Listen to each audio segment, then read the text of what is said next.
What's up guys, YST here and welcome back to another Raid Shadow Legends video. And today, I'm actually very excited for this one because we're going to be showcasing a champion that I've been underestimating for the longest time ever. And you've probably seen it in the thumbnail already, but it's Scrank the Epic Champion. Now, we actually have the Hydra Clan Boss Creator Clash going on at the moment, where I went up against Cold Brew Gaming yesterday. And for anyone that's familiar with the team that I chose, I actually had Walking Tomb Dreng in my team as my secondary burner to pair with Mishinaki, who's actually in this Ice Golem team as well, that I just put up for fun for the intro and stuff. But I actually made a last minute switch. A big shout out to my boy Saf from HH Gaming, who's always been a huge advocate for this champion. And I just didn't see the potential personally. And then behind the scenes before the draft went live, I made the switch because we're allowed one swap each on each of the Hydra teams. And this dude absolutely blew me away, and he was definitely one of the highlights for the team that I actually used. I will showcase a bit of my run as well, but I do entice you guys to head over to Deadwood Jedi's YouTube channel to see the whole runs in full. But as you see here, Scrank in Ice Golem, just stage 7, pumping out 4 million damage, just a little bit shorter than Mishinaki here. And he plays so many roles for so many areas of this game, whether that be the Ice Golem, the Spider's Den, or even the Dragon, or the Doom Tower, the Hydra Boss, you name it, he's an absolute beast. So what does it all come down to? Well, if we just head into his kit, here he is. So he's from the Ogrin tribe, so for anybody that's struggling with that faction, definitely somebody to consider. And we've got him in a build mainly for the Hydra for the competition, and I'm going to be staying with that build today. And if we head into the skills on the A1, with the Flittering Chaos, attacks one enemy and has a 40% chance of placing a 25% weaken debuff for 2 turns. So having an A1 weaken to pair with the drop defense of Mishinaki was actually very impactful for my Hydra team because I was lacking weaken, right? And that's going to amplify my damage tremendously, granted I put it on multiple heads, right? The chance increases to 75% if the target is under a burn. And what does he place in his abilities, guys? He's an AoE burner with the Unleash Havoc, which can attack all enemies with a 100% chance of placing a burn for 2 turns. Will also fill this champion's turn meter by 15% if at least one enemy is hit with a critical hit. So if you build with 100% crit rate, you're almost guaranteeing a 15% turn meter increase, helping you cycle through your abilities here. Also on a 3-turn cooldown with Sup on Blood, attacks one enemy 2 times and will heal this champion by 15% of their max HP on each critical hit. Now this is a pretty substantial heal, guys. Now think about on each critical hit, healing by 15% of his max HP, you're pretty much hardly going to die, especially if you've got ally protection or strengthens or shields in your team to protect him as well. So I'm always a fan of champions that have a self form of sustain, right? He would then place a 15% or 50% increased attack buff on this champion for 2 turns if any target is under a burn. And of course, we've got so many burns in the team, so we're going to be enabling this. And he's actually got some very god tier multipliers all around the board. So before we actually speak about the passive, let me just bring up hellhades.com just to give you guys a glimpse of how much damage capability he has here. So boom. You can see here on the A1, he's got a godlike multiplier of a 3. He's got a 2.5 godlike on the A2. And then the AoE has a 3.8 as well. So nice damage all around the board and also a great debuffer, right? So then if we just lead into his passive with the Pyromania, he will actually increase this champion's attack and his crit damage every single time a HP burn debuff triggers on an enemy and will stack up to 25%. Now, being based on attack and also being a great damage dealer, these stats is very beneficial for your team and you definitely see it coming to fruition there. With the artifacts, we've gone for mainly trying to get the stats for the Brutal Hydra, but we've gone for crit rate and crit damage and speed all around the board, as you see. We've also got some sustain in there because we don't want him to die, right? We've got crit damage on the gauntlets. We've got an attack percent on the chest plate and speed on the boots.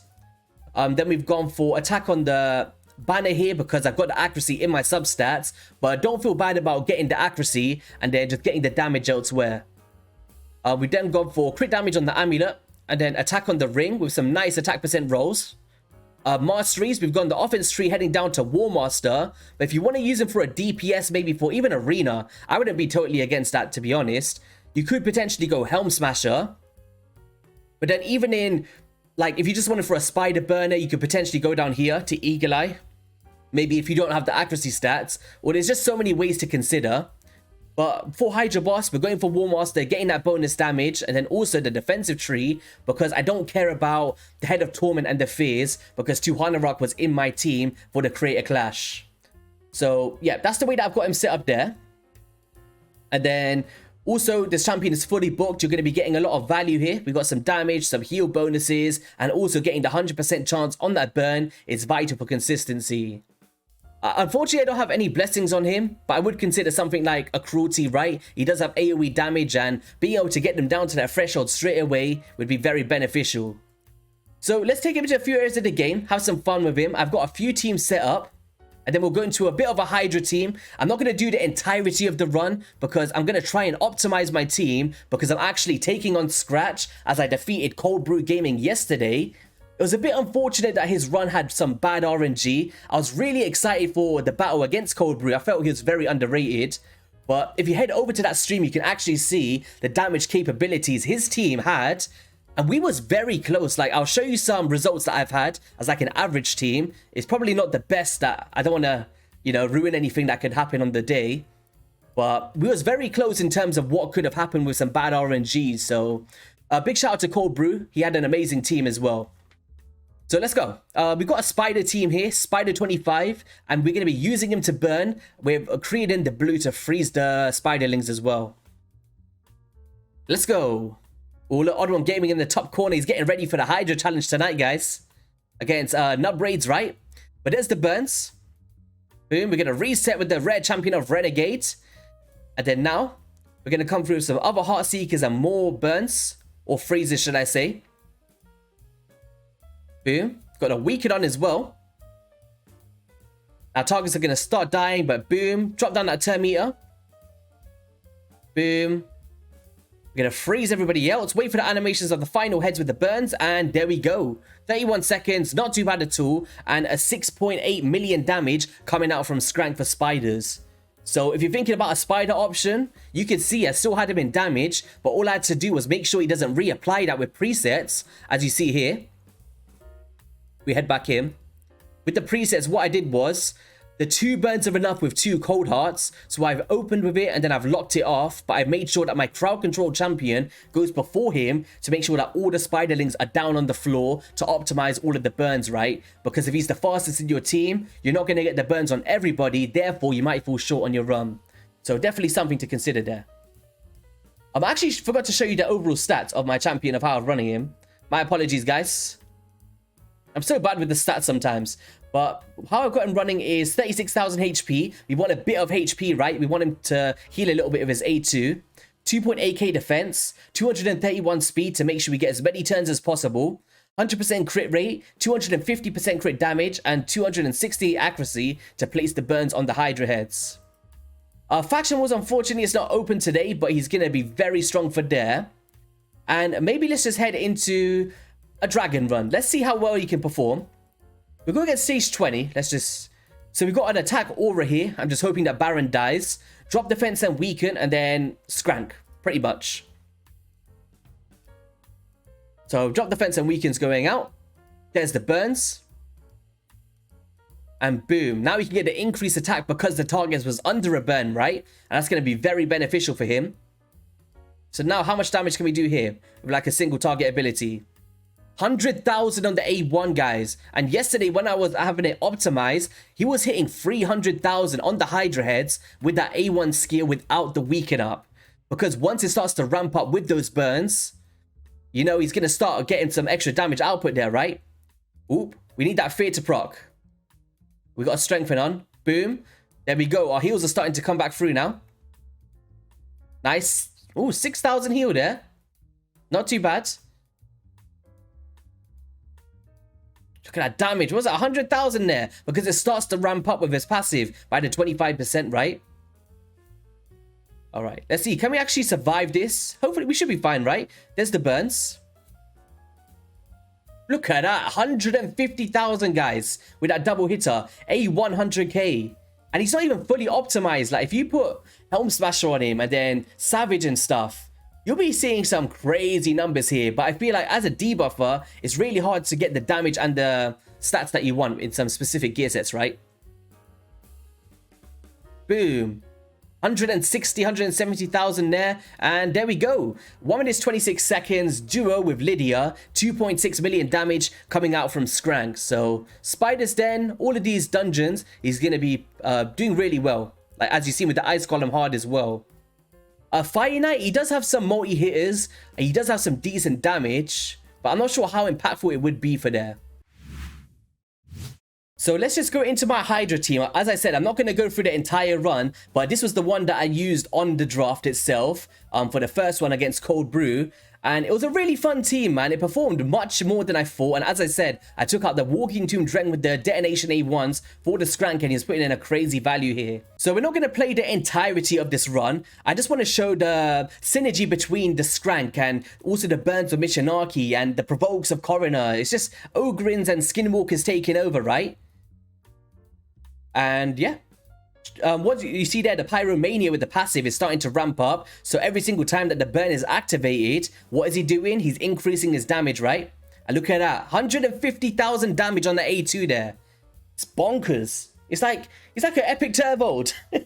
Or maybe I'm taking that too far, but you know what I mean. He's fun to use, man.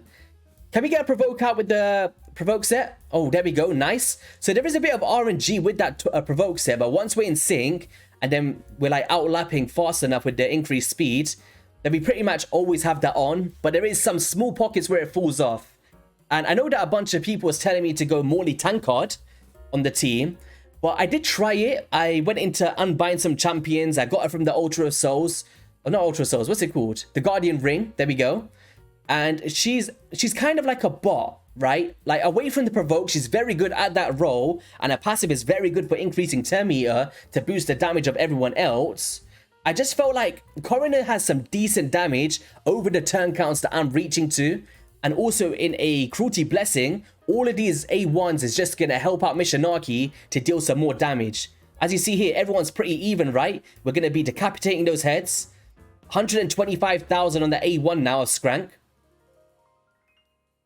And yeah, works out pretty good here. The A1s of Manaya helps out with the provoke as well. See, look, he wasted it there. This is why on stream, if I can just do manual phases, I can save all of my cooldowns, and Coroner's going to have the full coverage there. So let's just try the burn here. Or shall we get it? Okay, yeah, we'll do the burn now. We're going to try get a hit on this decapitated head with a drop defense. Maybe a weaken as well. We just needed to get the burns out first. Let's get the drop defense on.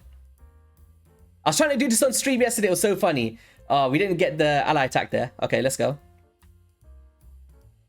Boom. Keep that drop defense up. So now we can get the increased attack out because the target is under a burn. So boom, boom.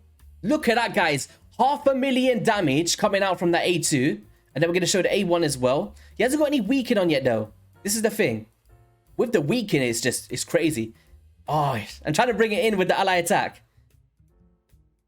Okay, we're going to do the A1 anyway, with just no weaken. Slow them down. Pyromania. All right, here we go. Oh, there's the weaken before attacking. 323,000 damage. 323,000 damage, but we did see as high as almost 400,000 in the right scenarios as well, once it's fully optimized with the Pyromania. But yeah, man, over the course of the battles, like seeing those numbers and mid-maxing and attacking specific heads, you can think about how much that can ramp up, right? If I did that on every decapitated head, right? So look, right now, if I just kept targeting, just get some more burns out, boom. Get drop defense on again. And it does seem to me that he places the weaken before attacking, so it is interesting to see how that works. We've got decreased attack on at the moment, which is not really ideal, right? Let's get ally protection on. Snake track is a beast, man. So we got the burns out. Let's get an increased attack on for the next one. Here we go. A1s, boom. Told you guys, almost 300,000 on that A1 ability. Crazy. And he's not fully optimized here. Here we go. We're going to go for a round 2. We'll go for that A2 now. No, no. He didn't come back. Okay. This is what happened to me yesterday, and I forgot about this dude. Uh-oh. We can be in trouble here. We need to boost the turn meter. Can we get a provoke out from Coroner? Let's get this on, block buffs. We've got a counter attack. I didn't really want that because we got the Head of Torment. No. We need to kill him. Oh, we're gonna try it. Oh no, we got feared. It's all good. It's all good. I can finally do it without feeling bad. Like yesterday, I was like, oh, what am I doing here? It's crazy. But there we go. Provokes back up again. We got devoured, and basically because we got 2 DPS now, we can actually use Missionarchy to free this head. And even when it comes down to the 2-turn devours, because we do get to a crazy turn count limit, I teased a bit yesterday. I'll show you guys some as well. But if anybody doesn't want to see where it can go, I'd advise to look away in the next minute or so, potentially. But I did show a teaser on stream because I wanted to show like how close me and Cold Brew was. And he showed his potential, and I wanted to show the kind of average potential that I've been seeing. But I'm definitely pushing for much higher than the screenshot's going to show, I guess. And there we go. Head straight back out. And if we can time all of the brimstone for my targets, it's going to be pretty decent as well. But I'm going to throw up a bit of a teaser here. You can see it right now. This is a 130 million plus team, full auto without mid-maxing or focusing on specific heads, guys. So this is the teaser of what you may expect on the next stream against Scratch. But I'm going to be going for maximum damage on that one. I'm going to be mid-maxing, attacking heads at the right time. And as you see here, I could be focusing on the decapitated heads, whereas I'm just letting them do full auto, right? But that's where that 130 million came from. So I'd say that's an average damage. But full potentials, I'm going to save that for the actual end result, right? And we can see where we can take it. Probably get some bad RNG. Like, I felt MTG Jedi had a really cool team as well yesterday. But unfortunately, he had the Head of Suffering that kept coming into the equation. And that was mitigating some of the damage that he was dealing on the heads with the Taras. But I think that Scratch is stealing Taras. So that's who I'm going to be facing. And am I going to win? Probably not, being brutally honest. But hopefully I can show a really cool synergy of the team that we got here. So maybe we could just, I'll let it play until the 1 key. We'll see where the damage got to just up until that point. And then just speak about how much they pair alongside Missionarchy. So I've just cut off the run at 34 million damage. I can't remember exactly what the 1 key was. It might be 36 million or whatever that is. You can see that everyone's still alive at the bottom here. But the key here is that Scrank is doing 10 million damage, whilst Missionarchy is on 13 million. Now, as you've seen in the screenshot before, Missionarchy really does ramp up the more the fight goes on because of all of the extra turns in Relentless, and he deals a crazy amount of damage, right?